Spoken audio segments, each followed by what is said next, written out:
Hey guys, XX GT Garage here. Today I figured I'd give an update about the Mustang and the Escort GT.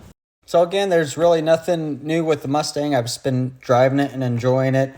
The Escort's battery is still dead, and so I've just been switching off throughout the week between the Mustang and the Escort and swapping batteries back and forth. It's that time of year where it's cold in the morning and then it's warm in the afternoon. And so since we've moved down to St. George where it's a lot warmer, I don't have to park the Mustang in the winter during as much as I did in Salt Lake, which it always got parked in the winter. But when I would take the Mustang to work in the cold mornings, it kind of sucked, but in the afternoon it was fine. Now for the Escort, I still haven't gotten a new battery for it, which is why I've obviously just told you I'm just swapping in between the Escort and the Mustang with the battery. But I just recently made a video about how to replace the fuel filler neck hose. So go ahead and check that out because it was still leaking gas. I did a couple diagnostics on it and come to find out it had a split in the fuel filler neck where it meets up with the gas tank just behind the clamp.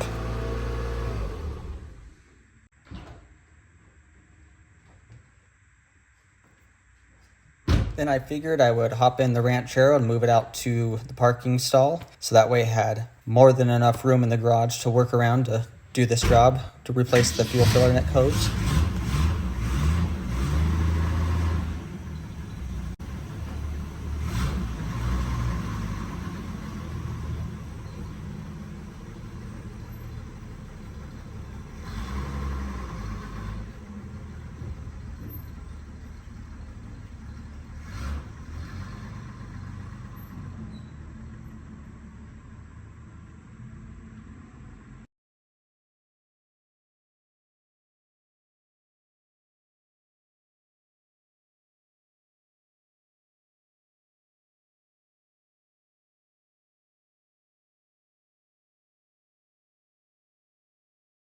Then I went ahead and jacked up the car and put it on jack stands and got ready to shoot the video. So now that that's done, I'll go ahead and help fill it up for gas, and it shouldn't leak anymore. Should be all good to go. All the evap hoses and vent tube looked good.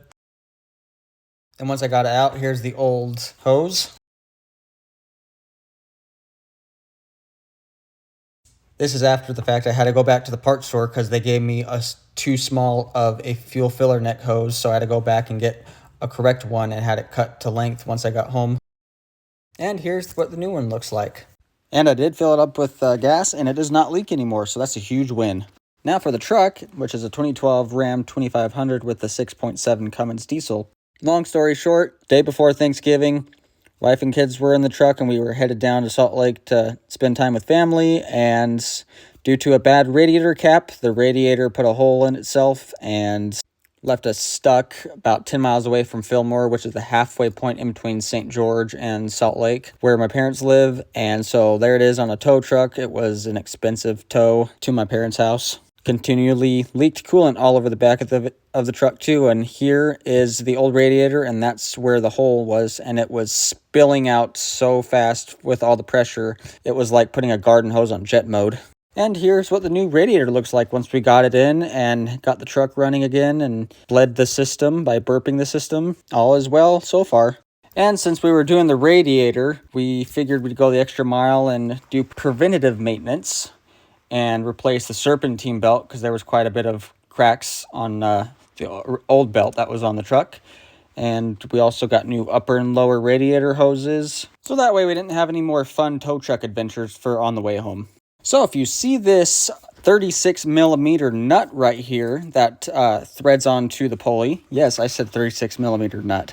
This was a pain in the neck to get off. It was just a lot of rust, and an air hammer and a bunch of other tools did not get it loose. And we tried everything, heat, nothing would make it bust loose. And so finally, Saturday night, the night before we need to leave to go back home, I finally just say, let's hit it a few times with a sledgehammer. Worst case, something breaks, but hopefully it's the nut that breaks loose.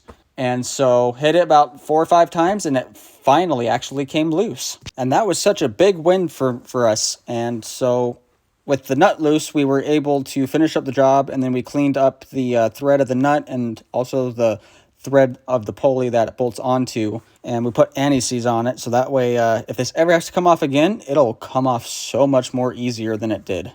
Then I believe it was the next day after we got home, and I decided to take the Ranchero to work again. It was going to be a nice, warm, good day, so I figured why not take the Ranchero out and have some fun with it by taking it to work and driving it home. This is just such a fun car to drive. I really enjoy it.